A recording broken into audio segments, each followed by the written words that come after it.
At that time, sir, people were what we call in Zulu, ngubili.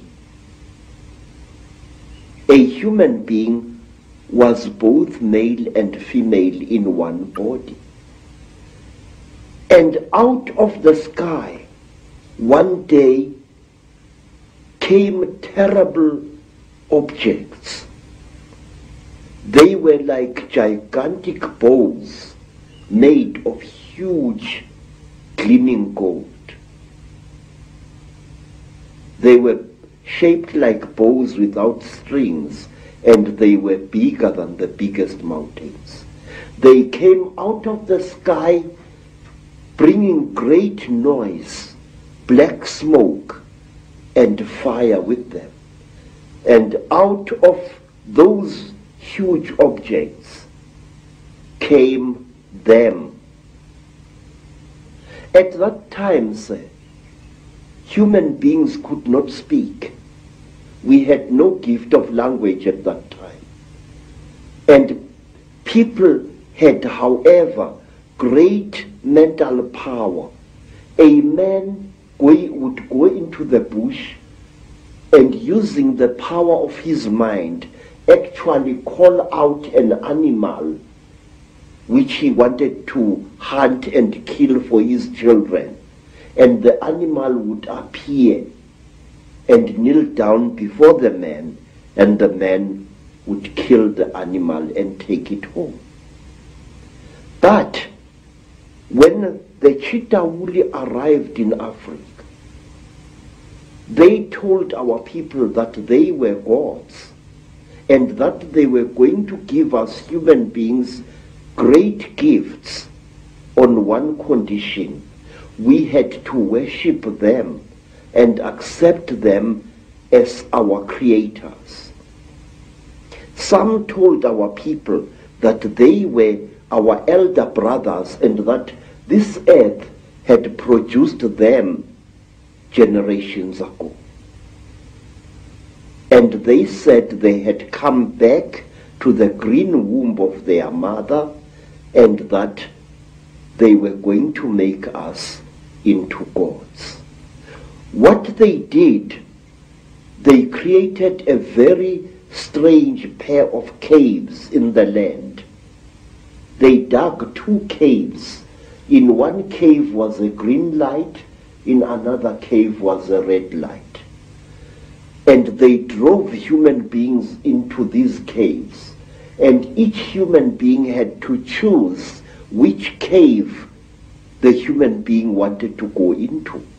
And those who went into the green cave came out as women, and those who went into the red cave came out as men. And then the talkers, the Chitauri, told our people that now they were perfect. But the moment the first men saw the first women, a terrible row erupted. The women hated the men because they looked between their legs and they saw what they thought were snakes dangling between the legs of the men. And the men hated the women because they looked on their chests and they saw these big things. What they were, they did not know.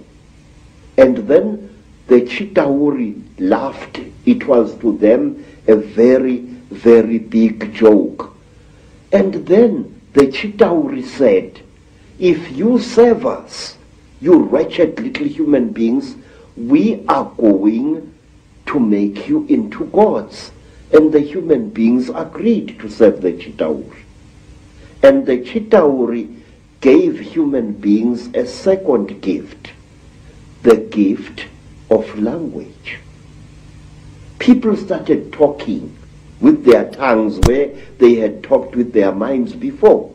And there was a big rubbish starting again, because this man did not know the language of that man.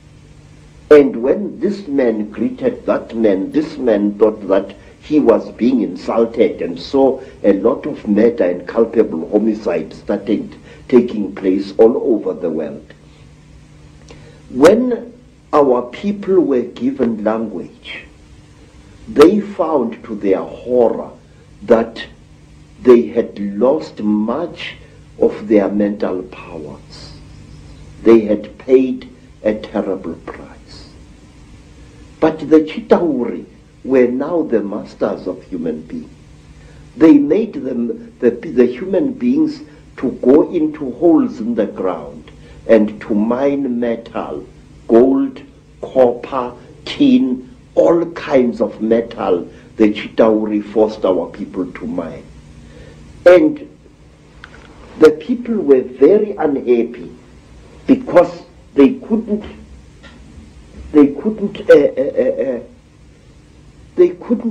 cope with the new sexual differences which were there now between men and women. And then from amongst the Chitauri came a very good female Chitauri. Her name was Mai Nzarantwari Samahongo. Mai Nzarantwari Samahongo was the senior wife of the terrible chief of the Chitauri, Umbaba Gorontwari Samahongo.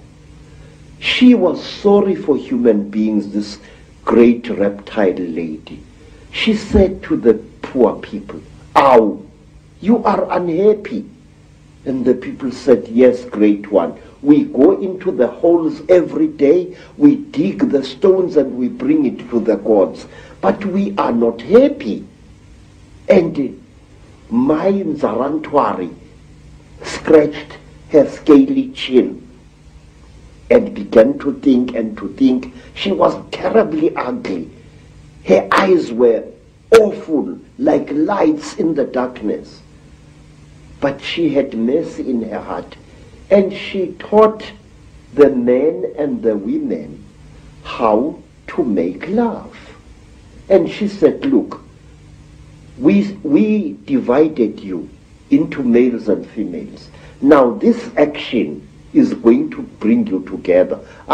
But it did not, because anyone who receives a gift from the Ntwari, the children of the python, is always in trouble.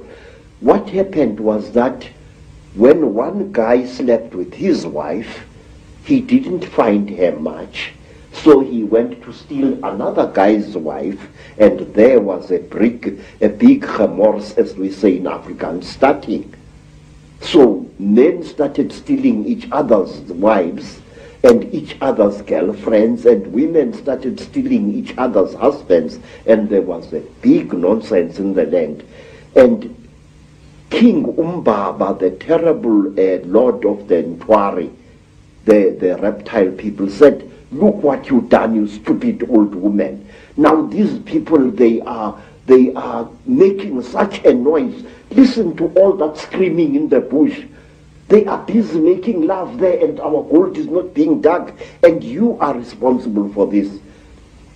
Nzarantwari thought and thought and thought and thought, and then she got a plan, and she said, "I will make them stop. When they make love to each other, the female is going to get pregnant. And when she is pregnant, the male is going to leave her alone, and that noise in the bush will not be so disturbing to you, my lord." And Umbaba said, "You had better. There is no production here."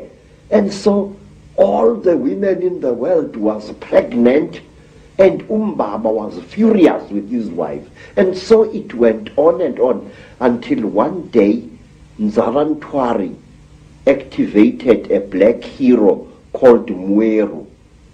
And Mweru challenged the great chief of the serpent people to a fight, and he cut off the royal penis of the king of the snake.